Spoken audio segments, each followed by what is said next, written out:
என்றனர். அங்கு news channels அனைத்தும் ஒரே செய்தியை திரும்ப திரும்ப டெலிகாஸ்ட் செய்து கொண்டிருந்தன.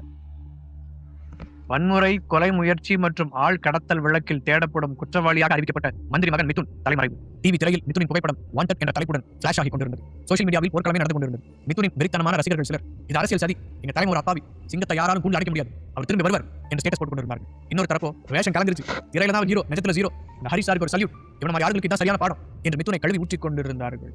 சோசியல் மீடியாவில் நடக்கும் இந்த விவாத போரையும் மிதுனை பற்றிய செய்திகளையும் ஹரிஷ் துளியும் கண்டுகொள்ளவில்லை.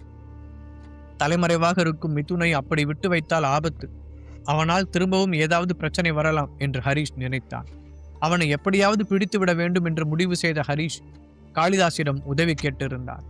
ஹரிஷின் காலேஜில் அந்த வருடம் சேர ஏகப்பட்ட அப்ளிகேஷன்ஸ் வந்து குவிந்திருந்தது. காவியாவுடன் சேர்ந்து அவன் அந்த அப்ளிகேஷன்களை பார்த்து கொண்டிருந்தான்.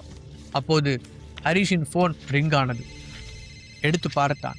ரீப்பர் ஸ்குவாட் காளிதாஸ் என்று திரையில் ஒளிர்ந்தது. சொல்லு காளிதாஸ் என்றான் ஹரிஷ். ஹரிஷ் ஒரு இம்பார்ட்டன்ட் இன்ஃபர்மேஷன் சொல்ல தான் நான் கால் பண்ணேன். மிதுன் எங்கே பதுங்கி இருக்கான்னு போலீஸ் டிபார்ட்மெண்ட்டுக்கு ஒரு க்ளூ கிடைச்சிருக்கு. டெல்லி பார்டரில் இருக்கிற ஒரு பழைய கெஸ்ட் ஹவுஸில் அவனோட அப்பா மினிஸ்டர் சிவபிரகாசத்தோட ஆட்கள் நடமாட்டம் அதிகமாக இருக்கிறதா தகவல் வந்திருக்கு என்று அவர் சொல்லி கொண்டிருக்கும் போதே குறுக்கிட்ட ஹரிஷ், குட் நியூஸ் காளிதாஸ், அந்த லொக்கேஷன் எனக்கு அனுப்பு, நான் இப்போவே அங்கே போகிறேன் என்று அவசரமாக கூறினான். நோ யூஸ் ஹரிஷ், அவன் இருக்கிற இடம் தெரிஞ்ச உடனேயே போலீஸ் டிபார்ட்மெண்ட்டை சேர்ந்தவங்க அங்கே போயிட்டாங்க. பட் அவன் அங்கே இல்லை.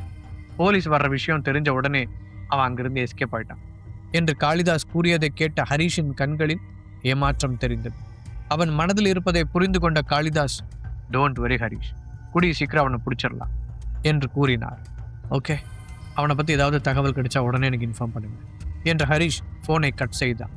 அவன் பேசியதை வைத்து மிதுன் இன்னும் பிடிபடவில்லை என்பதை புரிந்து கொண்ட காவியா, தப்பிச்சு போன மிதுன் கண்டிப்பாக சும்மா இருக்க மாட்டான், இப்போ என்ன பண்ணுறது ஹரிஷ் என்று கேட்டாள். ஒரு நிமிடம் யோசித்த ஹரிஷ், வேட்டையாட தப்பிச்ச மிருகம் காட்டுக்குள்ளே தான் பதுங்கும், ஆனால் அது பசியில் வெளியில் வந்து தான் ஆகணும், அப்போ பார்த்துக்கலாம். இப்போ நமக்கு முக்கியம் அவனால் பாதிக்கப்பட்ட பரமசிவம் க்யூர் ஆகணும். ஹாஸ்பிட்டலில் இருக்கிற பரமசிவத்தை நான் பார்த்துட்டு வரேன். இந்த அப்ளிகேஷன் எல்லாத்தையும் சார்ட் அவுட் பண்ணி எலிஜிபிள் அப்ளிகேஷன்ஸை செலக்ட் பண்ணி அட்மிஷன் கார்டு அனுப்பிடு என்று கூறினான். காவியா தலையை அசைக்க, ஜீவாவிடம் கார்டு, நம்ம ஹாஸ்பிட்டல் போகணும் என்று ஹரிஷ் கூற